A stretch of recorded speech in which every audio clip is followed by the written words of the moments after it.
بسم اللہ الرحمن الرحیم۔ السلام علیکم ڈیئر اسٹوڈنٹس، ویلکم ٹو 360 ڈیو solution YouTube channel. Dear students, ہم سی لینگویج پڑھ رہے ہیں اور اس کورس سیریز کا یہ لیکچر نمبر 2 ہے۔ پچھلے لیکچر میں ہم نے دیکھا تھا what is a programming language, high level programming languages کون سی ہوتی ہیں، لو لیول پروگرامنگ لینگویجز کون سی ہوتی ہیں، اور سی لینگویج سیکھنا کیوں ضروری ہے، اور اس کے بعد ہم نے ڈسکس کیا تھا کہ کون کون سے پرسن سی لینگویج سیکھ سکتے ہیں یا وہ پروگرامر بن سکتے ہیں۔ ڈیئر اسٹوڈنٹس، آج کے لیکچر میں ہم دیکھیں گے لینگویج ٹرانسلیٹر کیا ہوتا ہے اور اس کی ٹائپس کون کون سی ہیں، اور اس کے بعد ہم دیکھیں گے سورس کوڈ اور آبجیکٹ کوڈ کیا ہوتا ہے۔ تو چلیں آج کا لیکچر شروع کرتے ہیں۔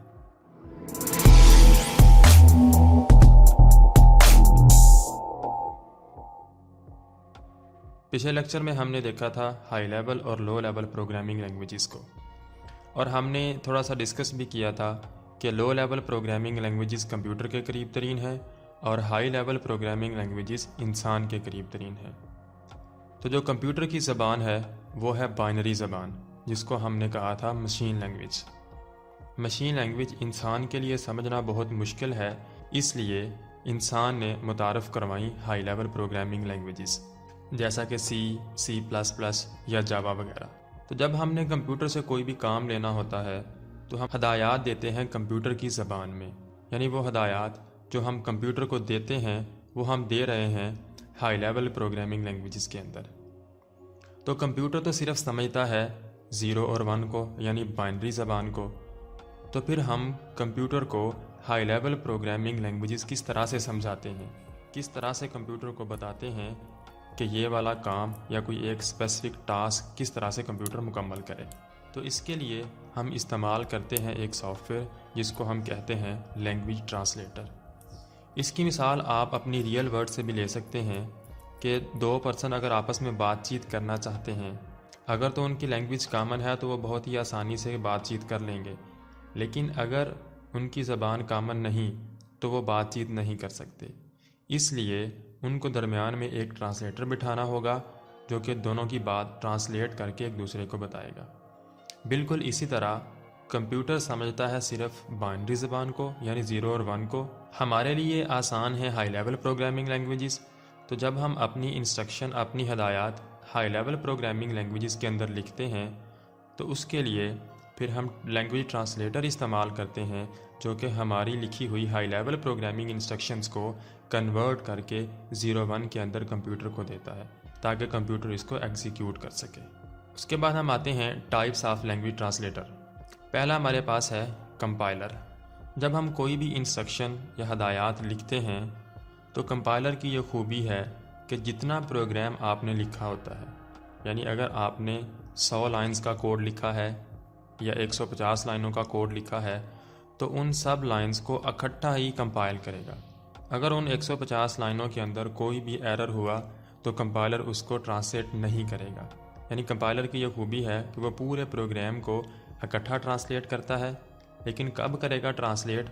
جب اس پورے پروگرام کے اندر جتنی بھی آپ نے انسٹرکشنز لکھی ہوئی ہیں ان کے اندر کوئی بھی ایرر نہیں ہوگا۔ اگر ایرر ہوگا تو کمپائلر آپ کو بتا دے گا کہ فلاں لائن کے اوپر آپ کا ایرر ہے، پہلے اس ایرر کو ریموو کریں۔ آپ اس ایرر کو ریموو کر کے دوبارہ پھر کمپائل کریں گے۔ جب تک آپ کے پروگرام میں سے سارے ایررز ختم نہیں ہو جائیں گے اس وقت تک کمپائلر آپ کے کوڈ کو ٹرانسلیٹ نہیں کرے گا۔ اس کے بعد ہم آتے ہیں دوسری ٹائپ کے اوپر۔ دوسری ٹائپ ہے انٹرپریٹر۔ انٹرپریٹر ایک ایک لائن کو ٹرانسلیٹ کرتا ہے، یعنی ایک آپ نے لائن لکھی اس کو انٹرپریٹر ٹرانسلیٹ کر دے گا، اس کے بعد آپ دوسری لکھو گے اس کو ٹرانسلیٹ کر دے گا۔ اب کمپائلر میں اور انٹرپریٹر میں فرق کیا ہے؟ کمپائلر آپ کی انسٹرکشنز کو، جتنی بھی آپ نے انسٹرکشنز لکھی تھیں ان کو اکٹھا ٹرانسلیٹ کر رہا تھا، اور انٹرپریٹر ایک ایک لائن کر کے ٹرانسلیٹ کر رہا ہے۔ اب انٹرپریٹر یوز کرنے کا آپ کو فائدہ کیا ہوگا؟ انٹرپریٹر یوز کرنے کا فائدہ یہ ہے کہ آپ کو ایرر فوری مل جاتا ہے۔ جس لائن کو انٹرپریٹر ٹرانسلیٹ کر رہا ہوتا ہے اگر اس میں ایرر ہو تو انٹرپریٹر اس کو ٹرانسلیٹ نہیں کرتا، تو آپ کو فوری پتہ چل جاتا ہے کہ اس لائن کے اوپر ایرر ہے اور آپ بہت ہی آسانی سے اس کو تلاش کر کے ریموو کر لیتے ہو۔ لیکن ایک اس کا نقصان بھی ہے۔ نقصان یہ ہے کہ جہاں پہ ایرر آ گیا، انٹرپریٹر دوبارہ سے پھر لائن نمبر 1 سے لے کے اپ ٹو سو آن ساری انسٹرکشنز کو دوبارہ سے ٹرانسلیٹ کرے گا۔ اس سے آپ کا کافی ٹائم ضائع ہو جاتا ہے۔ اور تھرڈ ٹائپ ہے اسمبلر۔ یہ بالکل آسان اور سادہ ہے کہ جو آپ نے کوڈ اسمبلی لینگویج میں لکھا ہوگا، اسمبلی لینگویج کے کوڈ کو مشین کوڈ میں کنورٹ کرنے کے لیے جو سافٹ ویئر استعمال ہوتا ہے اس کو ہم کہتے ہیں اسمبلر۔ اس کے بعد ہم دیکھتے ہیں کہ پروگرام سورس کوڈ کیا ہے اور پروگرام آبجیکٹ کوڈ کیا ہے۔ کسی بھی ہائی لیول پروگرامنگ لینگویج کے اندر جو آپ نے انسٹرکشنز لکھی ہوتی ہیں، جس کو ہم نے پچھلے لیکچر کے اندر بھی تھوڑا سا ڈسکس کیا تھا کہ ہائی لیول پروگرامنگ لینگویجز کے اندر عموماً انگلش لائک ورڈ استعمال ہوتے ہیں۔